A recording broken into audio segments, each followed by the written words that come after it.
महाराष्ट्र में लंबी माथापच्ची के बाद शिवसेना ने 45 उम्मीदवारों के नाम पर लगाई मुहर। कोपरी 5 पाखड़ी सीट से लड़ेंगे सीएम एकनाथ शिंदे। शिवसेना ने शिंदे खेमे से मौजूदा 40 विधायकों को दोहराया। पाटन से शंभुराज देसाई को टिकट, योगेश्वरी पूर्व से मनीषा बायकर को टिकट, महाड़ से भरत गोगावले लड़ेंगे चुनाव। राज ठाकरे की पार्टी एमएनएस ने विचारे की 45 उम्मीदवारों की सूची। राज ठाकरे के बेटे अमित ठाकरे माहिम से लड़ेंगे चुनाव। सूत्रों के मुताबिक महायुति में बीजेपी 152 से 155 सीटों पर लड़ सकती है चुनाव। सूत्रों के मुताबिक सीएम एकनाथ शिंदे की शिवसेना लगभग 70 से 80 सीटों पर लड़ेगी चुनाव। में अजित पवार की एनसीपी लगभग 52 से 54 सीटों पर लड़ सकती है। मुंबई में अजित पवार कैंप को बड़ा झटका। वर्किंग प्रेसिडेंट नरेंद्र राणे शरद ग्रुप में शामिल। मुंबई में सीट बंटवारे को लेकर एमबीए की 4 घंटों तक चली बैठक। आज से एमबीए के नेता करेंगे प्रेस कॉन्फ्रेंस। महाराष्ट्र चुनाव में कांग्रेस 104 से 88 सीटों पर लड़ेगी एनसीपी, वहीं उद्धव गुट 96 सीटों पर। झारखंड विधानसभा चुनाव 2024 के लिए जेएमएम ने जारी की अपनी पहली सूची। अधिकांश विधायकों को फिर मिला है टिकट। जेएमएम ने 35 उम्मीदवारों के नाम का ऐलान किया। बरहेट से चुनाव लड़ेंगे हेमंत सोरेन, वहीं गांडेय से कल्पना सोरेन को टिकट। दुमका विधानसभा सीट से हेमंत सोरेन के छोटे भाई बसंत सोरेन दोबारा चुनावी मैदान में उतरे। गढ़वा से मिथिलेश ठाकुर और लातेहार से वैद्यनाथ राम को फिर से उम्मीदवार बनाया गया। वायनाड से आज प्रियंका गांधी वाड्रा पर्चा करेंगे दाखिल। मौके पर राहुल सोनिया खड़गे रहेंगे। मुस्लिमों पर तेजस्वी यादव का बड़ा बयान। कहा कि बिहार में मुसलमानों को किसी ने बुरी नजर से देखा भी तो ईंट से ईंट बजा देंगे। अगर कोई मुसलमान भाइयों के प्रति अगर बुरी नजर कोई देखने का काम करेगा तो राष्ट्रीय जनता दल और तेजस्वी यादव चुप बैठने वाला नहीं, ईंट से ईंट बजा देंगे। दिल्ली में डीसीडब्ल्यू के संविदा कर्मचारियों की बर्खास्तगी पर सियासत तेज। अरविंद केजरीवाल बोले कि वापस दिलाऊंगा सबको नौकरी। सीजेआई के खिलाफ एसपी सांसद रामगोपाल यादव का बयान, उसके बाद बढ़ा विवाद। एक और वकील ने एसपी नेता के खिलाफ अवमानना का मामला शुरू करने की अनुमति मांगी है।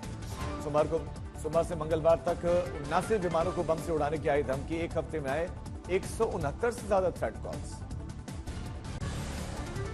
एसपी अध्यक्ष अखिलेश यादव ने सीएम योगी को बताया मोहरा। कहा कि ये किसी लैब में तैयार हुआ है बयान। अखिलेश यादव ने कहा बीजेपी को किसी से बुलवाना था। सीएम योगी की छवि वैसी ही थी जैसे कह रहे हैं, बटेंगे तो कटेंगे। ये किसी लैब में तैयार हुआ नारा था। उन्हें किसी से बुलवाना था तो उत्तर प्रदेश के मुख्यमंत्री से बेहतर कौन बोलता। उनकी छवि भी वैसी ही है। कर्नाटक के बल्लारी में गंभीर पीठ दर्द के बाद से अभिनेता दर्शन का अस्पताल में इलाज। जमानत पर सुनवाई 28 अक्टूबर तक स्थगित। लेकिन जामिया यूनिवर्सिटी में दिवाली प्रोग्राम में जोरदार हंगामा। 2 गुटों की ये झड़प भी। फिलिस्तीन जिंदाबाद के लगे नारे। बीवीपी के छात्रों ने दिए और अंगुली से छेड़छाड़ का आरोप लगाया। अब तक कोई आधिकारिक पुष्टि नहीं। गांधरबल आतंकी हमले में 40 संदिग्ध हिरासत में, छानबीन कर रही है एनआईए। ताना चक्रवाती तूफान की आहट से सहमा ओडिशा, बंगाल सभी जिलों में हाई अलर्ट। आज दबाव के और मजबूत होने पर चक्रवात में बदलने की संभावना जताई जा रही है। झारखंड के देवघर में विधानसभा चुनाव को लेकर पूर्व मंत्री सुरेश पासवान ने दावा किया कि इस बार गठबंधन इंडिया के सहयोग से 1.5 लाख के पार। एमपी की बुधनी सीट पर विधानसभा उपचुनाव को लेकर पूर्व सांसद रमाकांत भार्गव को बनाया गया प्रत्याशी। कार्यकर्ताओं का जश्न। एमपी की बुधनी सीट पर पूर्व सीएम शिवराज सिंह चौहान के बेटे कार्तिकेय ने संभाली चुनाव प्रचार की कमान। राजस्थान के खींवसर उपचुनाव को लेकर बीजेपी से टिकट मिलते ही प्रत्याशी का बयान कि मैं नहीं, खींवसर की जनता लड़ रही है। आज जिन्हें झारखंड चुनाव के लिए उम्मीदवारों का ऐलान किया। 6 उम्मीदवारों के नाम पर लगी मुहर।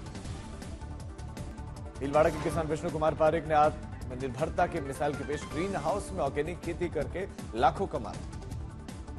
दीपावली से पहले लाजपत नगर सेंट्रल मार्केट में सुरक्षा के कड़े इंतजाम। चप्पे चप्पे पर पुलिस।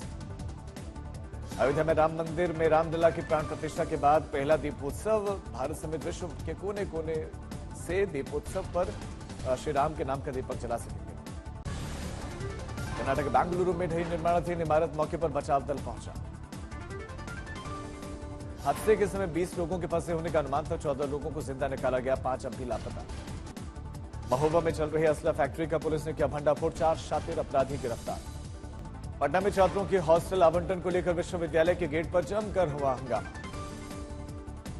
मुजफ्फरनगर में पुलिस मुठभेड़ में 2 बदमाश जख्मी, बदमाशों पर दिन दहाड़े एक महिला से चेन स्नैचिंग का। तमिलनाडु के मदुरई में चेन स्नैचिंग के दौरान स्नैचर्स महिला को कई मीटर तक घसीटते हुए ले गए।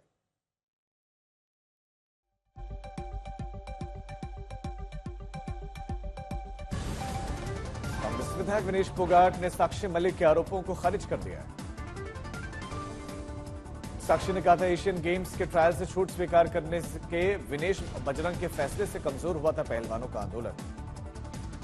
टीम इंडिया ने पुणे में टेस्ट के लिए प्रैक्टिस शुरू की। असिस्टेंट कोच रायन ने जताई उम्मीद कि फिट हो जाएंगे ऋषभ और शुभमन। एल राहुल की जगह पर सस्पेंस। असिस्टेंट कोच बोले कि गंभीर देना चाहते हैं ज्यादा से ज्यादा मौके, लेकिन सरफराज ने शानदार प्रदर्शन किया।